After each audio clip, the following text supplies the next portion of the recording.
एक संकल्प आज लेने बैठे हैं और वो संकल्प है कि ऐसा भारत अगली पीढ़ी देश में बनाएगी जिस भारत में असली लोकतंत्र जन्म लेगा। एक बार राम मनोहर लोहिया जी को किसी ने पूछा कि नेताजी, आप कांग्रेस के खिलाफ इतना क्यों बोलते हो? आप तो पंडित नेहरू के मित्र रहे हो, लेकिन आप उनके खिलाफ पूरा बोलते हो, ऐसा क्यों होता है? उन्होंने कहा कि देखिए, मैं ना कांग्रेस के खिलाफ हूं, न पंडित नेहरू के खिलाफ हूं। उसी सोच से पल बढ़ के मैं आजादी की लड़ाई में आया, लेकिन जब केंद्रीकरण की राक्षसी ताकत इतनी बढ़ जाती है कि आम आदमी उस ताकत से दूर हो जाता है, तो कभी भी देश का गरीब आदमी अपने जंजीरें नहीं तोड़ सकता।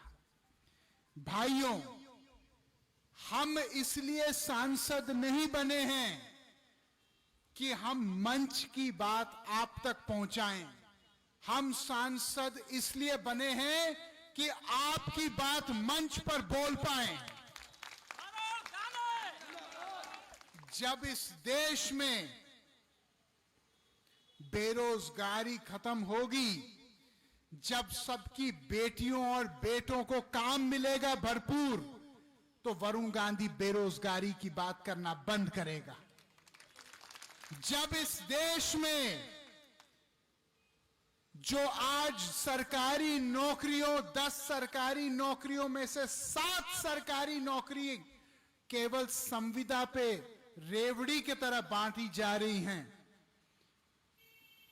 और ऐसे ही गाजर मूली की तरह उन लोगों को कभी फेंका जाता है पूरा काम लेने के बाद, जब उनको पूरी तनख्वाह नहीं मिलती और 2-2, 4-4 हजार रुपए में उनसे 12-12 घंटा काम लिया जाता है, तो वरुण गांधी अगर ये नहीं बोलेगा तो फिर इस राष्ट्र का झंडा उठाने का संकल्प मैंने कैसे किया अपने हाथ में? अगर हम लोग भ्रष्टाचार के खिलाफ बोलते हैं, क्योंकि हम मानते हैं कि ईमानदारी और राष्ट्रभक्ति ये दोनों सगी बहनें हैं। अगर ईमानदारी नहीं होगी तो राष्ट्रभक्ति भी नहीं हो सकती। जो लोग कमीशन खाते हैं, जो लोग पहले कच्चे मकान में रहते थे, फिर जनप्रतिनिधि बनने के बाद अरबों के महल बना रहे हैं, जो कॉलोनियां काट रहे हैं, जो लोगों का हक छीन रहे हैं, अगर वरुण गांधी आवाज नहीं उठाएगा तो क्या ये लोग आवाज उठाएंगे? मैं राजनीति में इसलिए नहीं आया क्योंकि राजनीति एक पेशा है, ना मैं राजनीति में कुछ बनने आया। मैं राजनीति में आया तो इस मिट्टी की खुशबू जो मुझे लगती है, इसका मान सम्मान बढ़ाने के लिए मैं आया हूं।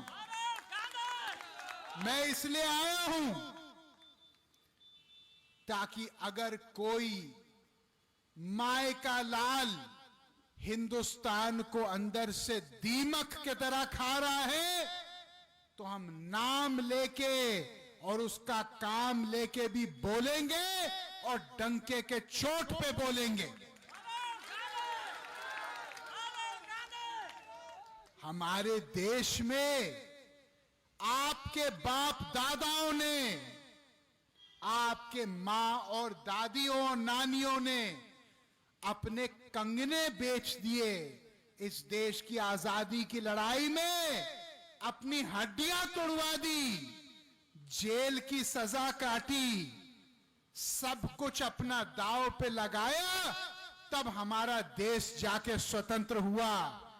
आज केवल हम हिंदुस्तान पाकिस्तान के क्रिकेट मैच पे ताली बजाएं, यह हमारी देशभक्ति नहीं हो सकती। देशभक्ति हमारी तब होगी जब हम अपना सब कुछ दांव पे लगाने के लिए तैयार हों इस देश के लिए। आज मैं आपसे पूछना चाहता हूं, कितने लोग यहां पे, हाथ उठाइए, कितने लोग यहां पे इस देश को प्यार करते हैं? हाथ उठाइए। कितने लोग अपने बच्चों को प्यार करते हैं? अपना हाथ उठाइए। अब मैं एक बात आपसे पूछना चाह रहा हूं।